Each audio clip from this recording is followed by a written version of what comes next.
Ka-Express, parang muling nabuhay ang pangarap ng sambayanang Pilipino.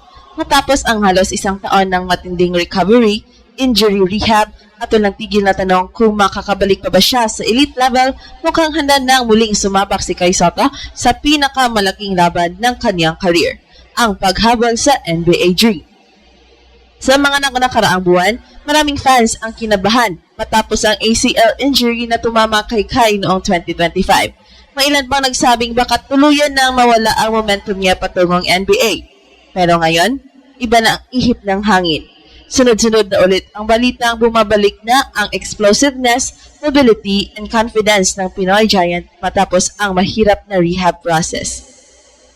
Mas lalong nag-init ang usapan nang makabalik si Kai sa Japan B-League at agad nagpakita ng production laban sa mas physical ni competition. Hindi lang basta comeback ito. Malinaw na mensahe ito na hindi pa tapos ang kwento niya. Umabot pa siya sa 1,000 point milestone sa B-League habang unti-unting binabalik ang kanyang condition at laro. At ngayon, maraming observers ang naniniwalang posible ulit mabuhay ang NBA opportunity ni Kai. Dahil sa totoo lang, bihira ang may kombinasyon ng 7'3" height, perimeter skills, passing touch, and shot blocking instincts na meron siya. Kapag tuluyang bumalik ang full athleticism niya, posibleng muling magbukas ang pinto ng NBA workouts, summer league invitations, and international scouting attention. Hindi pa tapos ang laban. At baka ito pat lang talaga ang simula ng pinakamalaking comeback ni Kai Sotto. Noong tinamaan ng ACL injury si Kai noong 2025, parang tumigil sandali ang buong basketball world ng Pilipinas. Hindi lang dahil superstar siya ng Gilas Pilipinas, kundi dahil alam ng lahat na nasa pinaka-importante yugto na siya na kanyang NBA pursuit noon. Sa totoo lang, hindi biro ang ACL injury para sa isang 7-footer. Maraming malalaking players ang hirap makabalik sa dating explosiveness matapos ang ganitong injury. Kaya noong unang lumabas ang balita na magpo-focus muna si Kai sa rehab at hindi muna sasama sa ilang Gilas windows, maraming fans ang nalungkot at nag-alala. Maging ang coaching staff ng Gilas ay inaming kailangan talagang unahin ni Kai ang full recovery kaysa pilitin agad bumalik. Pero dito ngayon nagsisimula ang exciting part. Habang tahimik ang ilan, tuloy-tuloy naman ang trabaho ni Kai behind the scenes. Hindi siya basta nagpapagaling lang. Ini-rebuild niya ang buong katawan niya para sa susunod na chapter ng kanyang career. Strength training, mobility work, lower body stability, controlled return sa game condition. Lahat ginawa ng maingat dahil malinaw ang target. Hindi lang basta makabalik, kundi bumalik na mas malakas. At mukhang unti-unti na natin itong nakikita ngayon. At sa kanyang pagbabalik sa B-League, kitang-kita agad na hindi nawala ang natural instincts niya bilang elite rim protector and skilled big man. Kahit limitado pa minsan ang minutes niya noong umpisa ng comeback, naroon pa rin ang timing niya sa depensa, shooting touch, and court awareness. Ang pinaka-importanting senyales, hindi na mukhang takot gumalaw si Kai. Ito ang malaking bagay na hinahanap ng NBA scouts pagkatapos ng major injury, confidence sa movement. Dahil sa modern NBA ngayon, sobrang mahalaga ng stretch bigs na kayang magpasa, mag-protect ng rim, at makipagsabayan sa fast pace.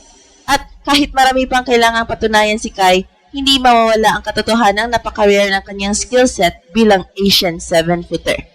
Dagdag pa rito, habang lumalakas ulit ang katawan niya, mas nagiging mature din ang laro niya overseas. Ang experience niya sa Australia, Japan, and international basketball ay nagbibigay sa kanya ng mas malalim na understanding ng professional game. Hindi na siya yung batang prospect lang na puro potential. Unti-unti na siyang nagiging battle-tested international big man. At para sa maraming Pilipino, ito ang pinakamasarap pakinggan. Buhay na buhay pa ang NBA dream. Hindi man naging diretso ang landas ni Kai Sotto, pero minsan ang pinakamapanganib naman na laro ay yung galing sa matinding pagsubok. At kung tuluyang bumalik ang dating explosiveness niya habang mas gumagaling pa ang basketball IQ niya, posibleng mas handa na siya ngayon kaysa dati para sa pinakamalaking entablado sa mundo. Ang mas nakakagulat ngayon, hindi lang simpleng pagbabalik ni Kai Sotto ang pinag-uusapan ng international basketball community. Unti-unti ring bumabalik ang interest ng mga talent evaluators na matagal nang nakatutok sa kanya simula pa noong teenage years niya. Bakit? Dahil habang tumatagal, lalong nagiging mahalaga sa modern basketball ang laki na may finesse. At dito pumapasok ang kakaibang profile ni Kai. Hindi siya traditional center na nakatayo lang sa ilalim.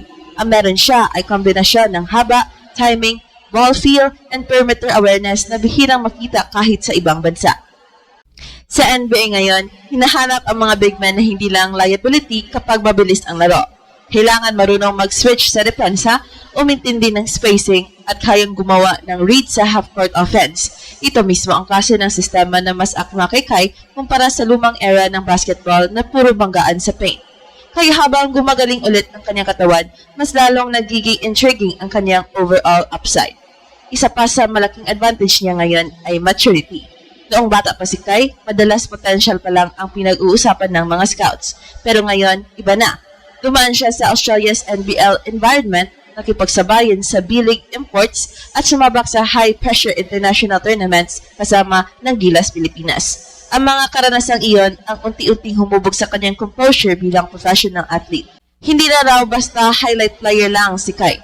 Mas patient na ang decision making, mas controlled ang galaw, mas marunong pumwesto, at higit sa lahat, mas naintindihan niya kung paano gamitin ang kanyang haba nang hindi umaasa sa athleticism lang.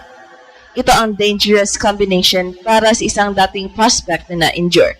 Kapag nadagdagan ng experience ang natural talent, doon nagsisimulang maging seryoso ang usapan.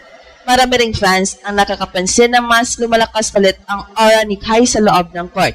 Kahit hindi pa full peak condition, bumabalik na ang confidence niya sa shot contest, rebounding battles, and offensive timing. At kapag may kumpiyansa ang isang 7-footer, malaki agad epekto niyan sa buong depensa. Pero marahil ang pinakamahalagang development dito ay ang timing. Habang maraming NBA teams ngayon ang naghahanap ng undervalued international talent, posibleng maging advantage para kay Kai ang pagiging unfinished story niya.